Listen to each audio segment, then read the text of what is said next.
আসসালামু আলাইকুম। Welcome back to my channel. কেমন আছেন সবাই? আলহামদুলিল্লাহ আমি বেশ ভালো আছি। আর আশা করি আপনারা সবাই যে যেখান থেকে আমার আজকের এই রেসিপিটা দেখতেছেন সবাই খুবই ভালো আছেন।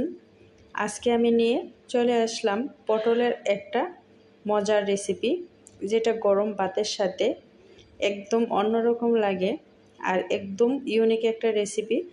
তো প্রথমেই কিন্তু আমি পটলের রেসিপিটা তৈরি করার জন্য পটলটাকে একটু খোসাটা ছাড়িয়ে নিচ্ছি। তো দেখতেই পাচ্ছেন আমি খোসাটা কীভাবে ছাড়িয়েছি।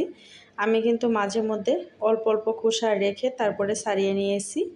অল্প একটু খোসা রেখে দিবেন, তাহলে কিন্তু খোসা থেকে খুব সুন্দর একটা স্মেল করবে। আমি এখানে 8টার মতো পটল নিয়েছি। তারপরে আমি মাঝে মধ্যে খোসাটা রেখে বাকি খোসাগুলো ছেড়ে নিয়েছি। তারপরে আমি দুই সাইডটা একটু ছুরির সাহায্যে কেটে তারপরে আরেকটু কেটে নিচ্ছি, দুই পাশটা 4 টুকরো মতো করে নিচ্ছি, মানে টুকরো করব না, 4টা কাটা দিয়ে নিচ্ছি যাতে করে পটলের ভিতরে মশলাটা ঢুকে। এই রান্নায় পটল কাটার প্রসেসটা সম্পূর্ণই মনোযোগ সহকারে দেখে আপনার বুঝে নিতে হবে। তো পটলগুলোকে আমি কেটে সবগুলোকেই একটু সুন্দর করে গুছিয়ে নিয়েছি। এখন আমি এগুলোকে ভালো করে ধুয়ে নিব। আর আমি এখানে মিডিয়াম সাইজের 8টা পটল নিয়েছি। আপনারা কিন্তু আপনার পরিমাণ মতো পটলগুলোকে কম বেশি করে বাড়িয়ে নিয়ে নিতে পারবেন। পটলগুলো ভালো করে ধুয়ে পানি ঝরিয়ে নিয়েছি। তারপরে দিয়ে দিচ্ছি সামান্য পরিমাণ লবণ, তারপরে দিয়ে দিব সামান্য পরিমাণ হলুদ। লবণ আর হলুদটাকে ভালো করে আমি পটলের গায়ে মাখিয়ে নিব। যেমন করে আমরা মাছ ভাজার সময় মাছের গায়ে লবণ আর হলুদ মাখিয়ে নিই, ঠিক সেভাবেই একটু ঘষে ঘষে আমি লবণ হলুদটাকে পটলের গায়ে মাখিয়ে নিয়েছি। তো মাখানো হয়ে গিয়েছে। এখন আমি 20 মিনিটের জন্য পটলটাকে একটু ঢাকনা দিয়ে ঢেকে রেখে দিব। পটলটাকে ঢাকনা দিয়ে রেখে দিয়েছি। আর এখন আমি একটা মশলা তৈরি করে নিচ্ছি। একটা ব্লেন্ডারে জারে নিয়ে নিয়েছি 1 চা চামচ পরিমাণ সাদা সরিষা। তারপর এখন নিয়ে নিচ্ছি 2 চা চামচ পরিমাণ পোস্তদানা। সরিষার পোস্তদানাটাকে আমি আগে শুকনো অবস্থায় গুঁড়ো করে নিয়েছি। তো গুঁড়ো করা হয়ে গিয়েছে। এখন আমি দিয়ে দিচ্ছি 5টা কাঁচামরিচ, আর এই কাঁচামরিচটা হচ্ছে ঝালের জন্য। তারপরে দিয়ে দিচ্ছি সামান্য পরিমাণ লবণ দিয়ে এখন আমি সরিষা আর পোস্তদানাটাকে ব্লেন্ড করে নিব। আর একটু পানি দিয়ে দিচ্ছি। তো ব্লেন্ড করে নিয়ে আমি চলে আসছি চুলায় এসে একটা কড়াই বসিয়ে দিয়েছি। কড়াইয়ের মধ্যে দিয়ে দিয়েছি আমি 3 টেবিল চামচ পরিমাণ সরিষার তেল।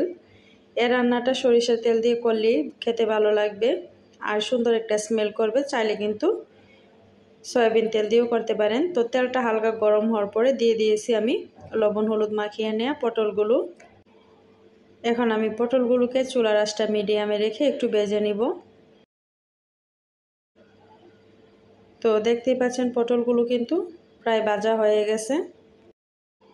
আমি একটা বাটিতে সবগুলো পটলকে নামিয়ে নিচ্ছি। আর দেখুন পটলগুলো কত সুন্দর ভাজা হয়েছে। তো এই তেলের মধ্যে 1/2 চা চামচ দিয়ে দিয়েছি কালো জিরা। কালো জিরাটাকে 20 সেকেন্ডের মতো ভেজে আমি এখানে 2টা পেঁয়াজ কুচি অ্যাড করে দিয়েছি। আর পেঁয়াজ কুচিটাকে একটু ভেজে নিয়েছি। এটা আসলে স্কিপ হয়ে গিয়েছে। এখন আমি দিয়ে দিয়েছি 1 চা চামচ পরিমাণ রসুন বাটা আর একটা টমেটো একটু কুচি করে কেটে নিয়েছি। এটাকে একটু ভেজে নিচ্ছি, রসুন আর টমেটোটাকে। তো কিছুক্ষণ ভেজে নেওয়ার পরে দিয়ে দিচ্ছি গুঁড়া মশলাগুলো। 1/2 চা চামচ হলুদ গুঁড়া, 1/2 চা চামচ লাল মরিচের গুঁড়া, দিয়ে দিচ্ছি স্বাদ মতো লবণ। তো লবণটা একটু বুঝে শুনে দিতে হবে, কারণ আমি যখন সরিষা আর পোস্তদানাটাকে পেস্ট করেছি তখনও লবণ দিয়েছি। দিয়ে দিয়েছি আমি 1/2 চা চামচ ধনিয়ার গুঁড়া আর 1/2 চা চামচ টালা জিরার গুঁড়া।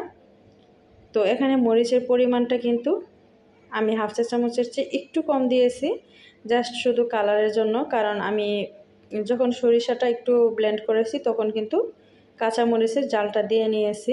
তো মশলাটা কষিয়ে নেওয়ার পরে আমি ব্লেন্ড করা সরিষা আর পোস্তদানাটা দিয়ে দিয়েছি। দিয়ে আবার ব্লেন্ডারের জারটা ধুয়ে একটুখানি পানি দিয়ে মশলাটাকে কষিয়ে নিচ্ছি। সরিষা দেওয়ার পরে কিন্তু খুব বেশি কষানো যাবে না, তাহলে কিন্তু তিতা হয়ে যাবে। তো সরিষাটা দেওয়ার আগে মশলাটাকে ভালো করে কষিয়ে নিতে হবে। তো তো সরিষাটাকে দিয়ে আমি 2 মিনিটের মতো কষিয়ে তারপরে দিয়ে দিয়েছি পরিমাণ মতো পানি দিয়ে একটু আমি ভেজে নিয়ে পটলগুলো দিয়ে দিয়েছি। এখন ঢাকনা দিয়ে আমি চুলার আঁচটা হাই হিটে রেখে 8 থেকে 10 মিনিটের মতো রান্না করব। তো আমি 10 মিনিট পরে ঢাকনাটা খুলে একটু দেখিয়ে দিচ্ছি, গ্রেভিটা কিন্তু আস্তে আস্তে ঘন হয়ে আসতেছে। এই পর্যায়ে একটু লবণটা দেখে নিচ্ছি।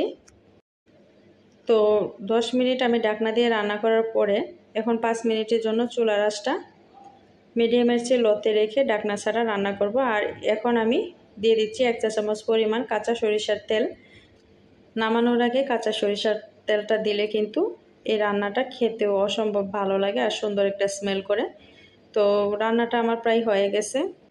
তো চুলার আঁচটা বন্ধ করে আমি আপনাদের সাথে শেয়ার করতেছি ফাইনাল লুকটা। তো আশা করি পটলের এই রেসিপিটা আপনাদের ভালো লেগেছে। ভালো লেগে থাকলে আমার চ্যানেলটা সাবস্ক্রাইব করে সাথে থাকা বেল আইকনটা অল করে দিবেন। আর আমার পেজ থেকে রেসিপিটা দেখে থাকলে পেজটাকে লাইক আর ফলো দিয়ে সাথেই থাকবেন। সবাই ভালো থাকবেন, সুস্থ থাকবেন। দেখা হবে নতুন কোনো রেসিপিতে। সেই পর্যন্ত সবাইকে আল্লাহ হাফেজ, আসসালামু আলাইকুম।